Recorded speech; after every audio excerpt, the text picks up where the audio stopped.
Hello everyone, welcome to go green so green. ನಾನಿವತ್ತು ನಿಮಗೆ ಹುರುಳಿಕಾಳಿಂದ ಗೊಜ್ಜು ಮಾಡೋದನ್ನು ತೋರಿಸ್ತೀನಿ. ಇದು ಕೆಂಪಕ್ಕಿ ಅನ್ನದ ಜೊತೆ, ಚಪಾತಿ ಜೊತೆ, ರಾಗಿ ರೊಟ್ಟಿ ಜೊತೆ, ಅಕ್ಕಿ ರೊಟ್ಟಿ ಜೊತೆ, ಯಾವುದರ ಜೊತೆ ಬೇಕಾದ್ರೂ ತುಂಬ ರುಚಿಯಾಗಿರುತ್ತೆ. ಮೊದಲಿಗೆ ಅರ್ಧ ಕಪ್ ಹುರುಳಿಕಾಳನ್ನು ಚೆನ್ನಾಗಿ ಹುರಿದುಕೊಳ್ಬೇಕು. ನೀವು ಪಂಚಕಜ್ಜಾಯ ಮಾಡುವಾಗ ಕಡಲೆಕಾಳನ್ನು ಹೇಗೆ ಹುರಿತೀರಲ್ಲ ಅಷ್ಟು ಹುರ್ಕೊಂಡ್ರೆ ಸಾಕು. ತುಂಬಾ ಹುರಿದ್ರೂ ಅದು ಕಹಿ ಬಂದುಬಿಡುತ್ತೆ. ಹಸಿ ವಾಸನೆ ಎಲ್ಲ ಹೋಗಿ ಕಲರ್ ಚೇಂಜ್ ಆಗಿ ನೋಡಿ ಇಷ್ಟು ಹೊಡೆದ್ರೆ ಸಾಕು. ನಂತರ ಅದನ್ನು ಫುಲ್ ಆರಕ್ಕೆ ಬಿಟ್ಬಿಡಿ. ಫುಲ್ ತಣದ ನಂತರ ಮಿಕ್ಸಿ ಜಾರಿಗೆ ಹಾಕಿಬಿಟ್ಟು ಅದನ್ನು ನುಣ್ಣಗೆ ಪೌಡ್ರ್ ಮಾಡ್ಕೋಬೇಕು. 0 ಸೈಜ್ ರವೆ ಬರುತ್ತಲ್ಲ ಅಷ್ಟು ಪೌಡ್ರ್ ಮಾಡಿಕೊಂಡ್ರೆ ಸಾಕು. ನೋಡಿ ಇಷ್ಟು. ನಂತರ ಒಂದು ನಿಂಬೆಹಣ್ಣು ಗಾತ್ರದ ಹುಣಸೆ ಹಣ್ಣನ್ನು ನೀರು ಹಾಕಿ ನೆನೆಯಕ್ಕೆ ಬಿಟ್ಬಿಡಿ. ಪೌಡ್ರ್ ಮಾಡಿರೋಂತಹ ಹುರುಳಿಕಾಳನ್ನು ಒಂದು ಬಾಣಲೆಯಲ್ಲಿ ಹಾಕಿಬಿಟ್ಟು ಅದಕ್ಕೆ ನೀರು ಹಾಕಿಬಿಟ್ಟು ಗಂಟಿಲ್ಲದಂತೆ ಕಲಸಿಟ್ಕೊಳ್ಳಿ. ಆಮೇಲೆ ಬಾಣಲೆಯಲ್ಲಿ ಡೈರೆಕ್ಟಾಗಿ ಹಾಕಿದ್ರೆ ಅದು ಗಂಟಾಗೋಗೋ ಚಾನ್ಸಸ್ ಇರುತ್ತೆ. ಅದಕ್ಕೋಸ್ಕರ ಈ ರೀತಿ ಕಲಸಿಟ್ಕೋಬೇಕಾಗತ್ತೆ. ಬಾಣಲೆಯಲ್ಲಿ 2 ಟೇಬಲ್ ಸ್ಪೂನ್ ಎಣ್ಣೆಯನ್ನು ಹಾಕಿ, ನೀವು ಯಾವ ಎಣ್ಣೆ ಉಪಯೋಗಿಸ್ತೀರೋ ಆ ಎಣ್ಣೆ ಬಳಸಿ. ನಾನಿಲ್ಲಿ ತೆಂಗಿನೆಣ್ಣೆ ಬಳಸಿದ್ದೀನಿ.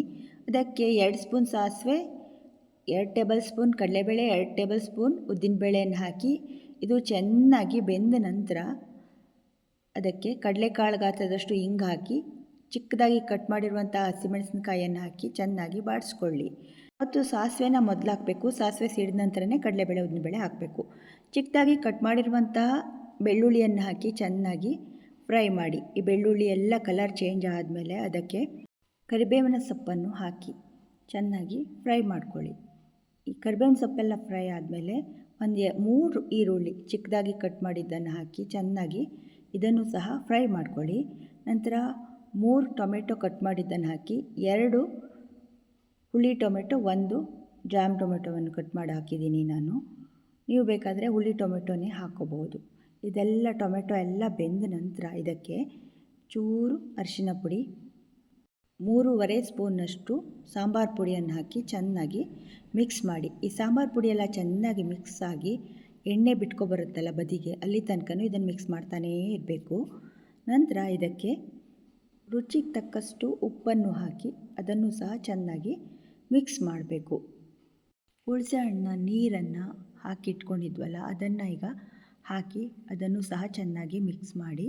ನಂತರ ಅದಕ್ಕೆ ರುಚಿಗೆ ತಕ್ಕಷ್ಟು ಬೆಲ್ಲವನ್ನು ಹಾಕಬೇಕು. ಬೆಲ್ಲ ಒಂಚೂರು ಜಾಸ್ತಿನೇ ಹಾಕಬೇಕು. ಹುರುಳಿಕಾಳು ಪೌಡ್ರ್ ಮಾಡಿಟ್ಕೊಂಡು ನೀರು ಹಾಕಿಟ್ಟಿದ್ವಲ್ಲ ಅದನ್ನೀಗ ಮಿಕ್ಸ್ ಮಾಡಿಬಿಟ್ಟು ಕೈ ಆಡ್ತಾನೇ ಇರಬೇಕು. ಹುರುಳಿಕಾಳು ತುಂಬ ಒಳ್ಳೆಯದು. ಅರ್ಥ್ರೈಟಿಸ್ ಬರದಂತೆ ತಡೆಯುತ್ತೆ ನಮಗೆ. ಆಮೇಲೆ ಕ್ಯಾನ್ಸರ್ ಜೀವಕೋಶಗಳನ್ನು ಸಹ ನಾಶ ಮಾಡುತ್ತೆ. ಜಾಸ್ತಿ ಗಟ್ಟಿಯಾಗಿದೆ ಅಂತ ಅನಿಸಿದ್ರೆ ಸ್ವಲ್ಪ ನೀರು ಹಾಕ್ಕೋಬೋದು. ಆಮೇಲೆ ತೆಂಗಿನಕಾಯಿ ತುರಿನ ಜಾಸ್ತಿ ಹಾಕ್ಬಿಟ್ಟು ಇದಕ್ಕೆಲ್ಲವುದು ಜಾಸ್ತಿ ಹಿಡಿಸಲಿ. ಕಾಳನ್ನು ಪಾಯಸ ಮಾಡಿ ಸೇವಿಸೋದ್ರಿಂದ ನಿದ್ರಾಹೀನತೆ ಸಮಸ್ಯೆ ದೂರವಾಗುತ್ತೆ. ಹಾರ್ಸ್ ಗ್ರಾಮ್ ಅಂತ ಹೇಳ್ತಾರಲ್ವ, ಹೆಸರಲ್ಲೇ ಇದೆ, ಕುದುರೆಯಷ್ಟೇ ಶಕ್ತಿ ಇದನ್ನು ಸೇವಿಸೋದ್ರಿಂದ ಬರುತ್ತೆ.